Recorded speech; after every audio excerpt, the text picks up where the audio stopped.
Hola a todos. Hoy vamos a hablar de un concepto clave en la argumentación jurídica creado por Robert Alexi, que es la justificación interna y la justificación externa. Ustedes van a evidenciar en este video que son dos herramientas tremendamente útiles precisamente en la argumentación, en la solución de problemas jurídicos. Vamos a empezar. Bueno, Robert Alexi inicia su teoría de la argumentación jurídica con una pregunta que parece bastante pertinente y es ¿cómo son posibles la racionalidad y el conocimiento prácticos? Entonces, esto nos lleva a conocer en la argumentación jurídica premisas fácticas y premisas normativas. ¿Qué quiere decir todo ello?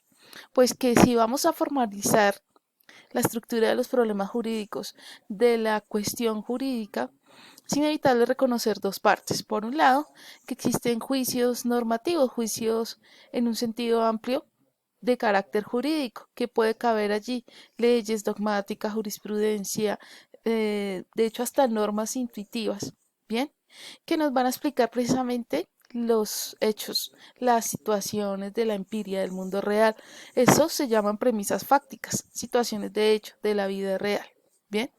Entonces, en esa pregunta de cómo son posibles la racionalidad y el conocimiento prácticos, pues nos está generando de alguna forma un dilema y un reto al mismo tiempo, porque el punto va entonces a llevar cómo gestar un sistema formal capaz de integrar esos dos elementos, la normativa y la parte fáctica, que se conjuguen y que pues lleguen a formalizar el discurso jurídico. ¿Qué es el discurso jurídico? Entonces el mismo Alexi dice que primero es un caso especial de discurso práctico, general, porque trata de cuestiones prácticas. Entonces, ¿qué quiere decir ese asunto?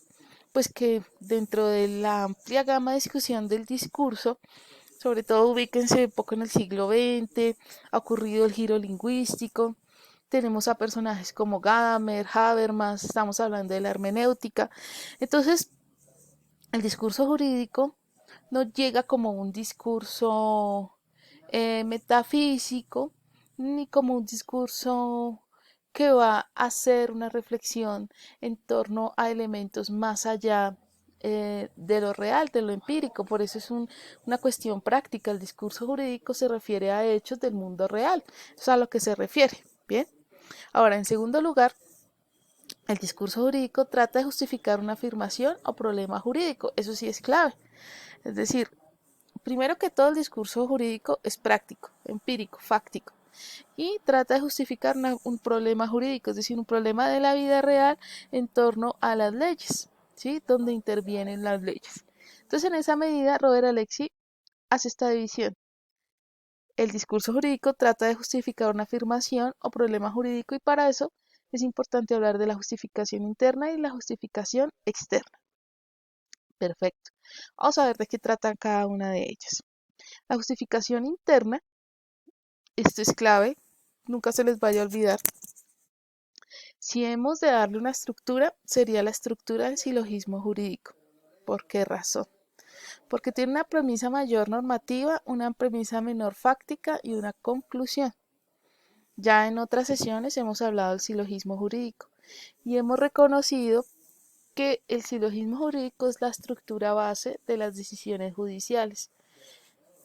Para que ustedes lo comprueben, miren una sentencia, miren una tutela, miren un derecho de petición, un auto, todo, absolutamente todo, tiene la estructura del silogismo jurídico. De igual forma, así es la justificación interna.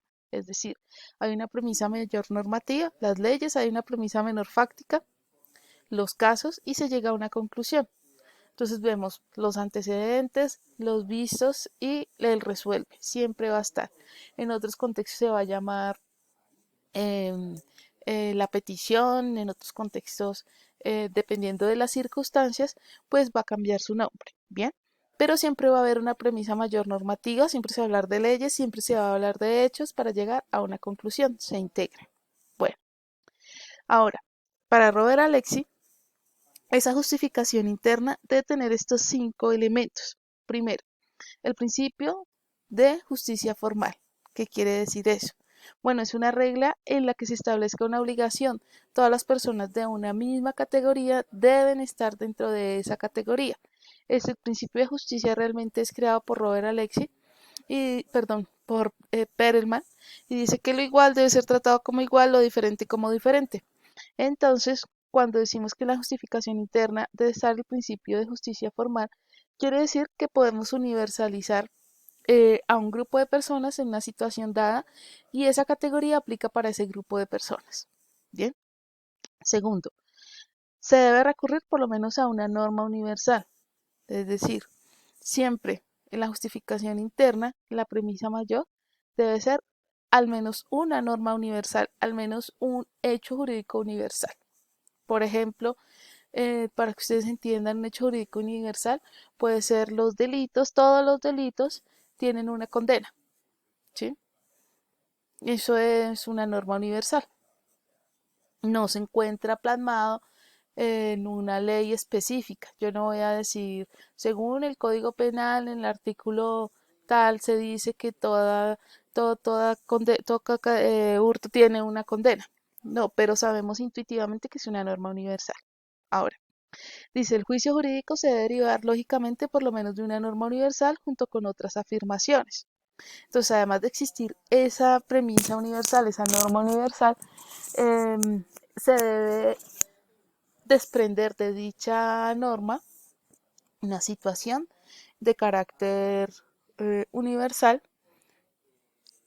que sea coherente con la situación. Por ejemplo, una proposición de carácter hipotético de este estilo. Si una persona comete un delito, entonces deberá ser sancionada por la ley. Se cumple este principio. El juicio jurídico se debe derivar lógicamente por lo menos de una norma universal junto con otras afirmaciones. Entonces está el juicio jurídico en torno a una condición que lleva necesariamente a una consecuencia, que es una condena. Ahora, dudas sobre hipótesis general. Dice, debe existir una regla general que indique si es una hipótesis general o no. ¿Esto qué quiere decir? Que, pues, atendiendo a estas leyes universales de carácter normativo, si tengo un caso y no sé dónde ubicarlo, bueno, debe existir alguna forma, algún criterio jurídico que me diga si esa situación cabe o no dentro de mi juicio universal, ¿sí? ¿Esto a qué va? En la teoría del discurso, pues Robert Alexi va a hacer una distinción entre casos, por decirlo así, fáciles y casos difíciles, ¿sí? Estos casos fáciles son aquellos en los que se encuentra un antecedente del cual yo puedo agarrarme, por decirlo así, acogerme para llegar a solucionar mi problema jurídico. Me explico. Supongamos que tengo un problema de eh, derecho al buen nombre y honra, ¿sí? Bueno, es un caso fácil porque yo encuentro fácilmente en la Corte Constitucional casos que me hablan en torno al de buen nombre y la honra. Bien, ahora, supongamos que mi caso ya no es tan fácil como una honra, como un derecho al buen nombre, sino es algo mucho más complejo. Voy a suponer hipotéticamente un caso que se presentó en Alemania, supongamos que se presente en Colombia. Supongamos que en la sabana de Bogotá se instala un acelerador de partículas subterráneo.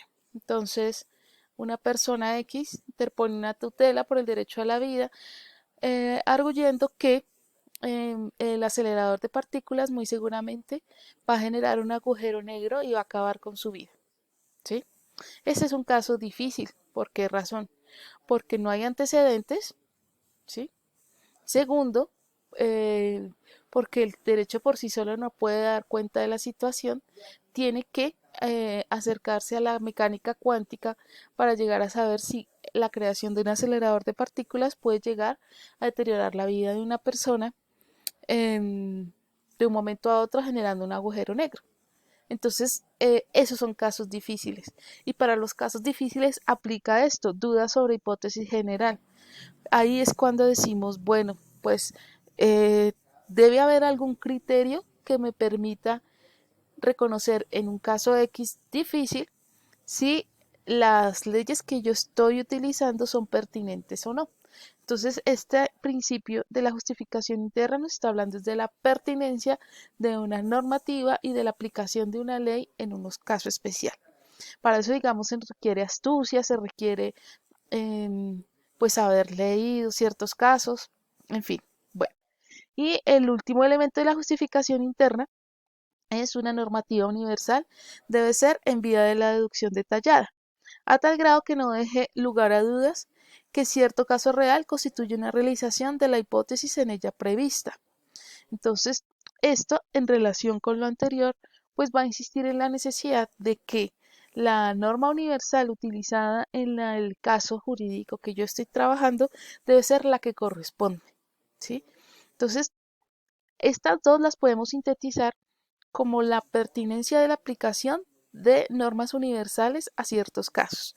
Y anexamos entonces la idea de que estas normas, em, para aplicarlas, cómo saber que se deben aplicar, cómo saber qué son las que corresponden, requieren pues ya cierta astucia, cierto conocimiento por parte del jurista de quien se acerca a dicho problema.